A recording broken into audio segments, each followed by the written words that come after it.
नमस्कार। मेरा पूरा देश सुन रहा है।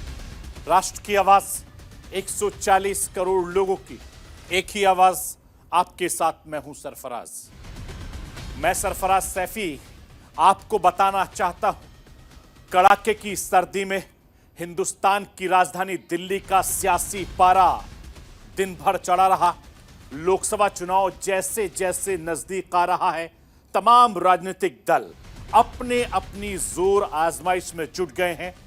दिल्ली में एक बार फिर से आम आदमी पार्टी बनाम भारतीय जनता पार्टी देखने को मिला है। एक तरफ आम आदमी पार्टी की मोर्चाबंदी दिखी तो दूसरी तरफ भारतीय जनता पार्टी की घेराबंदी आज दिन भर चलती रही। आम आदमी पार्टी चंडीगढ़ मेयर चुनाव में धांधली का आरोप लगाते हुए भारतीय जनता पार्टी को घेर रही है। बीजेपी शराब घोटाले मामले में दिल्ली के मुख्यमंत्री अरविंद केजरीवाल को ईडी के बार बार बुलाए जाने पर पेशी नहीं होने को लेकर मोर्चाबंदी कर रहे हैं। और अब इस सियासी लड़ाई के पीछे का मकसद आखिर क्या है, आज आपको राष्ट्र की आवाज के जरिए समझाऊंगा। दिल्ली के मुख्यमंत्री आम आदमी पार्टी के मुखिया अरविंद केजरीवाल को ईडी ने 5वीं बार बुलाया है, लेकिन केजरीवाल एक बार भी नहीं गए। दिन भर चंडीगढ़ मेयर चुनाव को लेकर बीजेपी के खिलाफ विरोध प्रदर्शन करते रहे।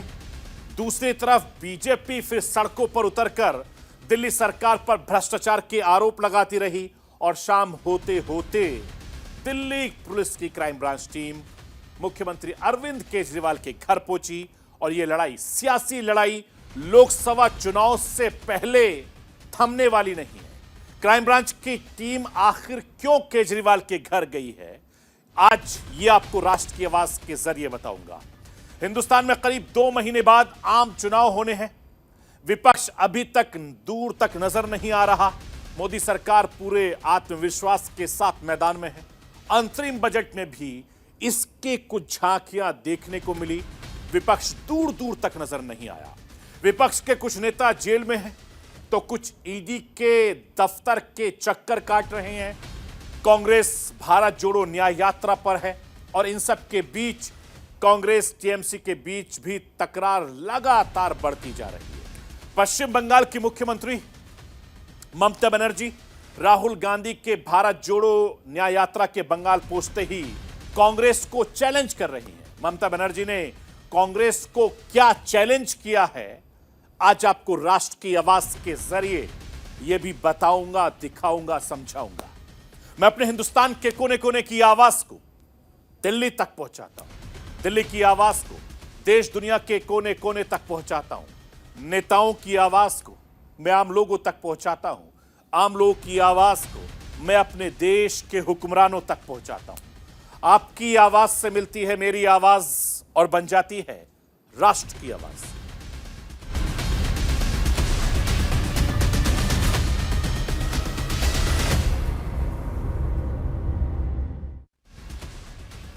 लोकसभा चुनाव से पहले हिंदुस्तान का सियासी माहौल पारा गर्मा गया है।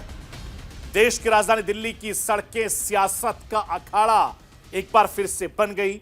आम आदमी पार्टी, भारतीय जनता पार्टी की कार्यकर्ता एक दूसरे के खिलाफ सड़कों पर उतरकर नारेबाजी कर रहे हैं, विरोध प्रदर्शन कर रहे हैं। आम आदमी पार्टी ने चंडीगढ़ मेयर चुनाव में गड़बड़ी का गंभीर आरोप लगाते हुए विरोध किया तो दूसरी तरफ बीजेपी दिल्ली के मुख्यमंत्री अरविंद केजरीवाल को लेकर लगातार हमलावर है। और बीजेपी का आरोप है कि दिल्ली के शराब घोटाले मामले में दिल्ली के मुख्यमंत्री अरविंद केजरीवाल की भी भूमिका है। और इसी वजह से ईडी के बार बार बुलाए जाने के बाद भी केजरीवाल ईडी के सामने पेश नहीं हो रहे। इसी मुद्दे पर बीजेपी के कार्यकर्ता सड़कों पर उतरे। आम आदमी पार्टी के खिलाफ, केजरीवाल के खिलाफ जमकर विरोध प्रदर्शन किया। दिल्ली में आम आदमी पार्टी और बीजेपी के विरोध प्रदर्शन को देखते हुए दिल्ली पुलिस दिन भर अलर्ट पर रही और शाम होते होते दिल्ली पुलिस ने किसी को भी प्रदर्शन की बाद में इजाजत नहीं दी। इसके बावजूद दोनों ही पार्टियों के कार्यकर्ता सड़कों पर उतरकर जमकर विरोध प्रदर्शन करते रहे। इस प्रदर्शन में खुद दिल्ली के मुख्यमंत्री अरविंद केजरीवाल भी शामिल हुए।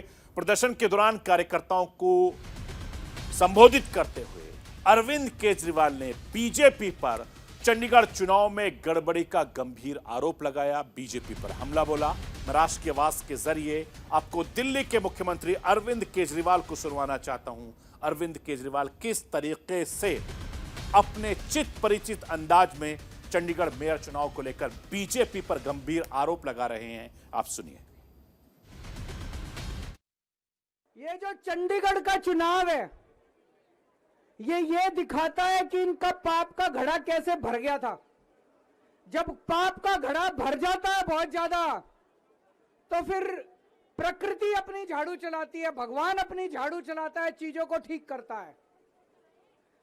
चंडीगढ़ का चुनाव कहने को तो छोटा सा चुनाव था, 10 बाई 10 किलोमीटर का एक छोटा सा शहर है। मेयर का चुनाव था, लेकिन दुनिया की सबसे बड़ी पार्टी चंडीगढ़ के चुनाव में वोटों की चोरी करते हुए पकड़ी गई, रंगे हाथों पकड़ी गई। दोस्त, मैं आपको यह बताना चाहता हूं कि चंडीगढ़ मेयर चुनाव लोकसभा चुनाव से ठीक पहले इंडिया गठबंधन के लिए पहला प्रयोग था। इस चुनाव में आम आदमी पार्टी और कांग्रेस दोनों साथ साथ मैदान में उतरी थी। 30 जनवरी को हुए चंडीगढ़ मेयर चुनाव में बीजेपी को जीत मिली। आपका यह आरोप है कि बीजेपी ने धोखाधड़ी करके यह जीत दर्ज की है। चुनाव अधिकारी ने जानबूझकर आम आदमी पार्टी के वोट को अवैध कर दिया। इसे लेकर आम आदमी पार्टी सुप्रीम कोर्ट में याचिका भी दायर की है। आपका यह आरोप है कि संख्या बल के हिसाब से इंडिया गठबंधन बीजेपी से ज्यादा है, तो बीजेपी कैसे मेयर चुनाव जीत सकती है। आम आदमी पार्टी बीजेपी पर वोट की चोरी का आरोप लगा रही है। चंडीगढ़ मेयर चुनाव का सियासी गणित भी मैं आपको राष्ट्र की आवाज के जरिए समझाना चाहता हूं, जरा आप इस गणित को समझिए। भारतीय जनता पार्टी ने इस चुनाव को कैसे जीता है, इसको समझना बेहद जरूरी है। स्क्रीन के जरिए समझिए। चंडीगढ़ नगर निगम में कुल 35 पार्षद हैं।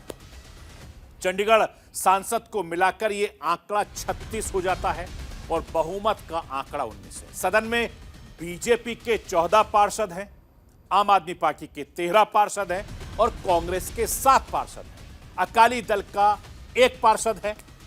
इस चुनाव में आम आदमी पार्टी और कांग्रेस ने साथ मिलकर चुनाव लड़ा था। इंडिया गठबंधन के पास 20 पार्षद हैं और बीजेपी अकाली दल का वोट मिलाकर बीजेपी के पास महज 15 सांसद हैं। इसके अलावा चंडीगढ़ की सांसद किरण खेल ने बीजेपी को अपना वोट दिया। कुल मिलाकर भारतीय जनता पार्टी को 16 वोट मिले और इंडिया गठबंधन के 8 वोटों की काउंटिंग में शामिल नहीं किया गया। इसे अमान्य बताया गया, जिसके चलते ये विरोध प्रदर्शन हो रहा है। मैं आपको ये बताना चाहता हूं कि इस गणित के हिसाब से जो अवैध वोट माने गए, बीजेपी चंडीगढ़ मेयर का चुनाव जीत गई और इस पूरे मामले में चंडीगढ़ मेयर चुनाव के प्रेसिडाइजर ऑफिसर अनिल मसीहा ने वोटों से छेड़छाड़ से इनकार कर दिया है और उल्टे आम आदमी पार्टी और कांग्रेस पर ही आरोप लगा दिया। अनिल मसीहा इस पूरे मामले पर क्या कुछ कहते हैं, मैं राष्ट्र की आवाज के जरिए आपको सुनवाना चाहता हूं। I was about to declare the result as per the process, as per the bylaws and act. तो उसमें जब मैं अनाउंस करने लगा तो मेरे अनाउंस करते ही जैसे मैंने रिजल्ट अनाउंस किया, भाजपा के जो कैंडिडेट थे मनोज सोनकर, उनको 16 वोट पड़े थे और जो आपके कैंडिडेट थे कुलदीप, उनको 12 वोट पड़े थे और 8 वोट जो जिन पे इनवैलिड था। तो मैंने जब ये रिजल्ट डिक्लेयर कर दिया तो उस दौरान उसके बाद मैंने इमीडिएटली जो इनके पोलिंग एजेंट थे अपना भाजपा के सौरभ जोशी जी और जो आप पार्टी के और कांग्रेस के जो कंबाइंड कैंडिडेट थे उनके जो पोलिंग एजेंट थे योगेश ढिंगरा जी, उनको रिक्वेस्ट करी कि आप आगे आकर ये सारा बैलेट पेपर चेक कर लीजिए। लेकिन वो बैलेट पेपर तो चेक करने की बजाय उनके जो आपके काउंसलर को एक मनोहर, प्रेमलता और कुछ कांग्रेस के councillors all in a sudden within seconds jump कर गए मेरे पूरा उस प्रोसेस को डिस्टर्ब करने के लिए और उन्होंने आके बैलेट पेपर पे कब्जा कर लिया। मैं आपको यह बताना चाहता हूं कि चंडीगढ़ में मेयर चुनाव कितना ज्यादा अहम है, क्यों इसके लिए बड़ी बड़ी पार्टियां आपस में भिड़ गई। जरा राष्ट्र की आवाज के जरिए समझिए कि इस चुनाव का इतना महत्व क्यों है। चंडीगढ़ पंजाब और हरियाणा की राजधानी है। इस चुनाव में आम आदमी पार्टी और कांग्रेस एक साथ मैदान में उतरी। अगर कांग्रेस और आम आदमी पार्टी का गठबंधन का प्रयोग कामयाब होता तो बीजेपी की मुश्किलें हरियाणा और चंडीगढ़ में बढ़ सकती थी, ऐसा राजनीति के जानकार हैं। चंडीगढ़ में लोकसभा की 1 सीट है, हरियाणा में 10 सीटें हैं। अगर कांग्रेस और आम आदमी पार्टी का गठबंधन प्रयोग चंडीगढ़ में सफल हो जाता तो इसका असर लोकसभा सीट पर भी जरूर पड़ता। और यही वजह है कि दिल्ली के मुख्यमंत्री अरविंद केजरीवाल मेयर चुनाव में धांधली का आरोप लगा रहे हैं। इसे लोकसभा और विधानसभा के चुनाव से जोड़कर देख रहे हैं। मैं राष्ट्र की आवाज के जरिए अरविंद केजरीवाल को एक बार फिर से सुनवाना चाहता हूं। जरा सुनिए किस तरीके का वो आरोप लगा रहे हैं, किस तरीके का हमला बोल रहे हैं, उनकी जुबानी खुद सुनिए। दोस्तों, चंडीगढ़ का मेयर हमारा बनता है कि उनका बनता है, यह जरूरी नहीं है। कोई जरूरी नहीं है। हम यहां पे कोई सत्ता के लिए नहीं आए। हमारा बने चुनाव आते जाते रहते हैं, चुनाव होते रहते हैं, पार्टियां आती जाती रहती हैं, नेता आते जाते रहते हैं। नेता आज ये कल ये, आज ये पार्टी कल ये पार्टी, आज इसका मेयर कल इसका मेयर। देश के साथ खिलवाड़ नहीं होना चाहिए, हमारे जनतंत्र के साथ खिलवाड़ नहीं होना चाहिए।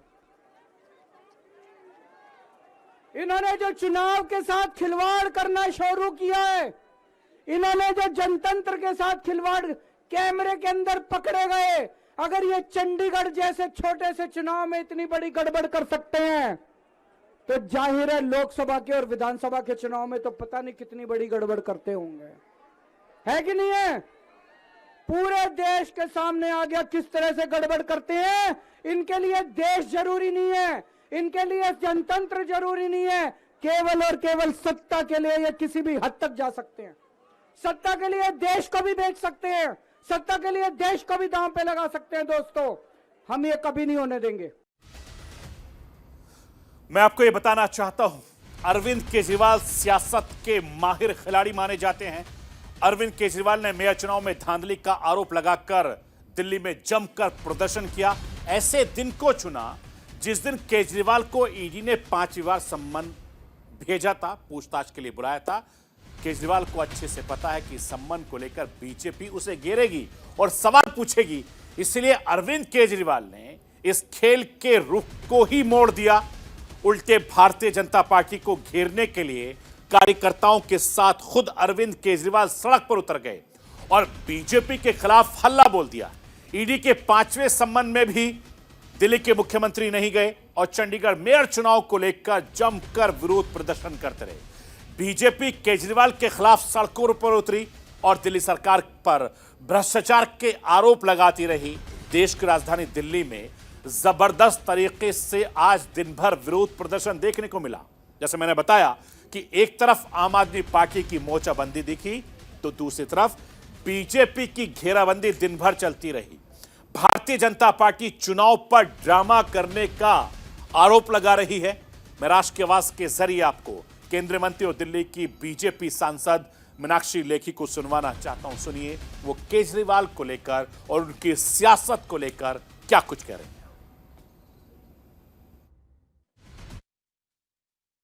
5वीं बार ईडी के समन पे नहीं जा रहे, लेकिन भारतीय जनता पार्टी के दफ्तर के आगे नाटक कर रहे हैं।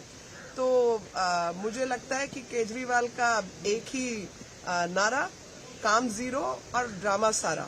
तो ये ड्रामा जो है वो चारों तरफ दिखाई दे रहा है कि जब कानून व्यवस्था, नियम व्यवस्था आपको पालन करनी होती है और अगर आप मुख्यमंत्री किसी राज्य के हैं तो जाहिर तौर पे कानून व्यवस्था ही आपके लिए, नियम कानून का भी कोई महत्व होता है। उसका उल्लंघन करते हुए, जानते हुए कहाँ भ्रष्टाचार किया और क्या क्या गलत काम किया है, वो व्यक्ति कानून को अवॉइड करते हुए नाटक में लगा हुआ है। और ये नाटक, चाहे सारे भ्रष्टाचार के आप कारनामे उठा के देख लीजिए, मोहल्ला क्लिनिक से लेकर स्कूलों की व्यवस्था, सब जगह इन्होंने भ्रष्टाचार किया और बड़े बड़े अखबार और एडवर्टाइजमेंट इन्होंने छापे हैं। और वो जितनी एडवर्टाइजिंग इन्होंने की है उसी से जाहिर होता है, पता चलता है कि किस तरीके से लोगों को गुमराह करने का काम, मीडिया का गैर नियमित इस्तेमाल करने का काम इन्होंने किया है। और लोगों को गुमराह करने का काम किया है। मैं आपको ये बताना चाहता हूं कि शराब घोटाले की हकीकत जानने के लिए ईडी दिल्ली के मुख्यमंत्री अरविंद केजरीवाल को बार बार बुला रही है। 5वीं बार सम्मन भेज चुकी है, लेकिन अरविंद केजरीवाल आज तक एक बार भी ईडी के सामने पेश नहीं हुए हैं। आज भी दिल्ली क्राइम ब्रांच उनके घर पहुंची, लेकिन आज भी वो नहीं पहुंचे। सवालों के जवाब से बच रहे हैं। मैं राष्ट्र की आवाज के जरिए आपको यह बताना चाहता हूं कि दिल्ली के मुख्यमंत्री अरविंद केजरीवाल को ईडी ने कितने सम्मन भेजे हैं, कब कब भेजे हैं, जरा इसको समझना जरूरी होगा। शराब घोटाले मामले में दिल्ली के मुख्यमंत्री अरविंद केजरीवाल को पहला सम्मन 2023 में 30 अक्टूबर को भेजा गया था। जांच एजेंसी ने दूसरा सम्मन 2 नवंबर को केजरीवाल को पेश होने के लिए कहा था। दिल्ली के सीएम को दूसरा सम्मन 18 दिसंबर 2023 को भेजा गया। इसके अलावा पूछताछ के लिए 21 दिसंबर को भेजा गया। इसके बाद ईडी ने तीसरा सम्मन केजरीवाल को 22 दिसंबर 2023 को भेजा और तीसरा 3 जनवरी को पेश होने के लिए कहा गया था, जबकि नहीं हो रहे हैं। चौथा सम्मन उन्हें 13 जनवरी 2024 को भेजा गया और जांच एजेंसी ने 18 जनवरी को पेश होने के लिए भी भेजा था, लेकिन अभी तक वो पेश नहीं हो रहे हैं। मैं आपको यह भी बताना चाहता हूं कि ईडी लगातार उनको सम्मन भेज रही है। आज एक और नोटिस भेजा है। केजरीवाल अभी तक ईडी के सामने एक बार भी पेश नहीं हुए हैं। इसलिए भारतीय जनता पार्टी लोकसभा चुनाव से पहले केजरीवाल को घेरकर न सिर्फ आम आदमी पार्टी बल्कि पूरे इंडिया गठबंधन को भ्रष्टाचार के मुद्दे को लेकर बैकफुट पर धकेलना चाहती है, ऐसा राजनीति के जानकार भी कह रहे हैं। मैं आपको यह भी बताना चाहता हूं कि देश भर में करीब 2 महीने बाद लोकसभा चुनाव होने हैं, जिसे लेकर भारतीय जनता पार्टी पूरी तरीके से, पूरी ताकत के साथ तैयार है। भारतीय जनता पार्टी अंतरिम बजट के साथ पूरी तरीके से चुनावी मोड़ में उतर आई है। विपक्ष पूरी तरीके से बिखरा हुआ नजर आ रहा है। विपक्ष के कुछ नेता जेल में हैं, कुछ धरने पर हैं, तो कई ईडी के दफ्तर के चक्कर काट रहे हैं। राहुल गांधी भारत जोड़ो न्याय यात्रा पर है। विपक्ष की अभी तक की राजनीति में वो धार दूर दूर तक नजर नहीं आ रही, जो आमतौर पर चुनाव से पहले दिखाई देती है। विपक्षी इंडिया गठबंधन अभी तक अधर में लटका हुआ है। कई साथी छोड़ चुके हैं। विपक्षी गठबंधन के सबसे बड़े सूत्रधार नीतीश कुमार ने अचानक पाला बदल लिया और वो भारतीय जनता पार्टी के साथ मिलकर फिर से सरकार में शामिल हो गए। बिहार में नीतीश कुमार के पाला बदलने के बाद इंडिया गठबंधन आगे नहीं बढ़ पाएगा या बढ़ पाएगा, इसको लेकर अभी हालात चिंताजनक बने हुए हैं। तस्वीर साफ नहीं है। पश्चिम बंगाल में ममता बनर्जी ने गठबंधन से किनारा कर लिया है। टीएमसी का यह कहना है कि बंगाल में वो सभी सीटों पर अकेले चुनाव लड़ेगी। कांग्रेस टीएमसी के बीच सीट शेयरिंग को लेकर चल रही तनातनी के बीच मुख्यमंत्री ममता बनर्जी ने कांग्रेस पर बड़ा हमला बोला है। ममता बनर्जी ने कहा है कि कांग्रेस में दम है तो वाराणसी में जाकर बीजेपी को हराकर दिखाए। ममता बनर्जी ने कांग्रेस को लेकर यह भी कहा, वो राष्ट्र की आवाज के जरिए, मैं ममता बनर्जी की जुबानी आपको सुनवाना चाहता हूं। এক জায়গায় দাঁড়াতে কংগ্রেস তুমি তো একা পারবে না, তুমি 40টা সিট পাবে কিনা আমরা জানি না। সারা ভারত 300টা সিট লড়ে আজ তোমাদের এত অহংকার, এত অলংকার। আমি নাই বা কিছু চাইলাম, তাও আমি বলেছিলাম 2টো সিট তোমাদের দেবো, তোমাদের জিতিয়েও দেবো। বললো হবে না। আমি বললাম কটা চাই? 42টা। আচ্ছা 42টাই নিয়ে নাও। রিজেক্টেড। তারপর থেকে আমার সাথে আর কোনো সম্পর্ক নেই, কথাও হয়নি। বাংলায় প্রোগ্রাম করতে এসছি আমরা নাকি ইন্ডিয়ান অ্যালায়েন্স? একবার তো ইনফরমেশনটা দেবে, অমুক দিন থেকে প্রোগ্রাম করতে যাচ্ছি বাংলায় এই রুট দিয়ে। আর তো কিছু চাই না। আমাকে কেউ তো বলেনি। আমি অ্যাডমিনিস্ট্রেশনের থ্রুতে শুনেছি। ডিরেক্টরকে কাউকে কাউকে ফোন করে বলেছে আমাদের গাড়িটা পাস করে দাও। আমাকে একবারের জন্য জানায়নি, আমি জানতেই পারিনি। তুমি বাংলা না বেছে ইউপি গেলে না কেন? বুকের পাটা থাকতো দেখতাম ইউপিতে এলাহাবাদে গিয়ে বিজেপিকে হারিয়ে এসো। मैं आपको ये बताना चाहता हूं कि ममता बनर्जी ने यह बयान तब दिया जब राहुल गांधी की भारत जोड़ो यात्रा इस वक्त बंगाल में चल रही है। राहुल गांधी से ममता बनर्जी को लेकर जो सवाल पूछा गया था, इस पर राहुल गांधी ने कहा था, ना तो हमने इंडिया गठबंधन छोड़ा है और ना ही ममता बनर्जी ने हमारे बीच सीट शेयरिंग को लेकर चर्चा की है। जल्द ही इसका समाधान निकाला जाएगा। लेकिन ममता बनर्जी के रुख को देखते हुए ऐसा नहीं लग रहा कि पश्चिम बंगाल में सीट शेयरिंग को लेकर दोनों पार्टियों में अभी तक कोई समाधान होने वाला है। ऐसे में इंडिया गठबंधन के लिए लोकसभा की राहें आने वाले वक्त में और ज्यादा मुश्किल लग रही है, क्योंकि हर पॉलिटिकल पार्टियां लगातार अपनी अपनी पार्टी को जिताने के लिए पूरी तरीके से जोर आजमाइश में लगी हुई हैं। लेकिन किसको फायदा मिलेगा, किसको नुकसान होगा, यह आने वाला वक्त बताएगा। तो ये थी राष्ट्र की आवाज। बाकी खबरों के लिए आप बने रहिए न्यूज़ इंडिया के साथ।